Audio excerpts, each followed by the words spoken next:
On a topographical map of the Cordillera region, there is a quiet epidemic spreading across the mountainous terrain.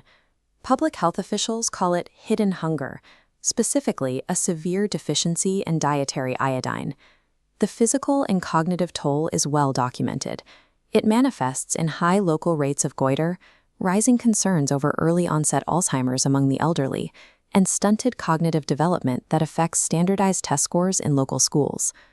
The government attempted a national solution with the ASIN law, which mandated the iodization of all commercial salt.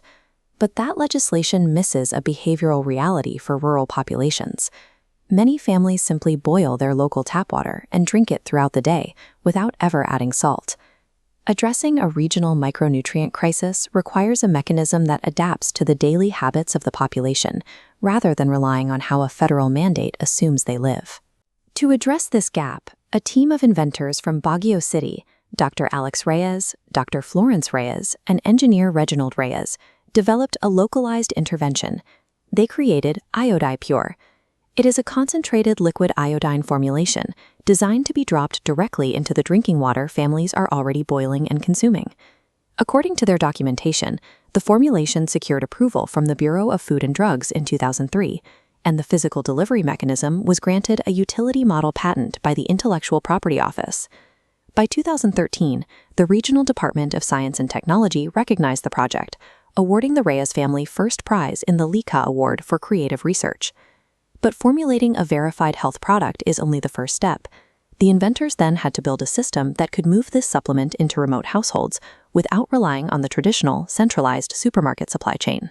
The product was split into two formats: the 15-milliliter multi-use bottle and a single-use foil sachet designed to treat a 5-gallon water jug.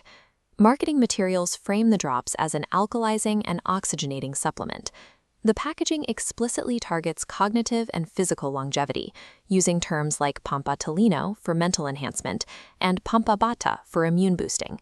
To bypass retail pharmacies, they designed a multi-tiered community marketing structure.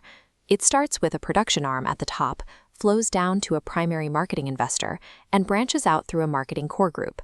At the top of this flow, the operation relies on a main marketing investor. This entity provides the upfront financial capital necessary to transition from small-scale invention to mass production. In this model, the investor purchases an initial bulk stock of 52,000 sachets.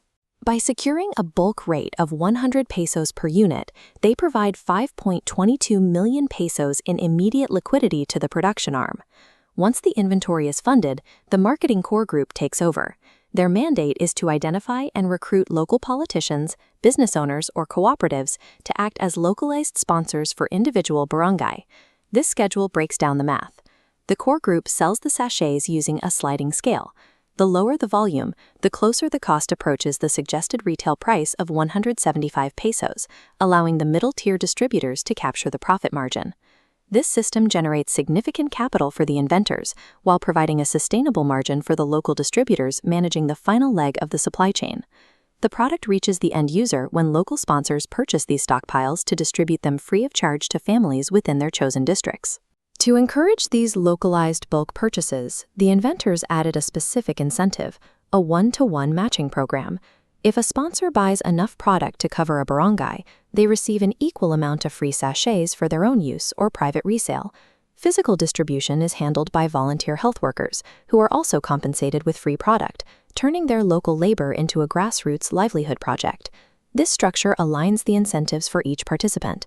Local politicians provide visible health solutions to their constituents, volunteer health workers receive physical compensation, and families gain access to fortified drinking water at no cost. This leaves the question of where the millions in capital and ongoing profits go once they reach the top of the organization. A review of the organization's charter reveals the ultimate destination for the revenue. The inventors established an NGO that funnels the IODIPURE income directly toward the construction of a religious sanctuary. Their stated mission is to develop the Miracle Prayer Mountain, envisioned as the future site of the Divine Mercy Shrine and a monument to Our Lady of Guadalupe in Baguio City. Ultimately, the IODIPURE project operates at the intersection of public health mandates, local political incentives, and community-based marketing, using a health supplement as the financial engine for a permanent religious sanctuary.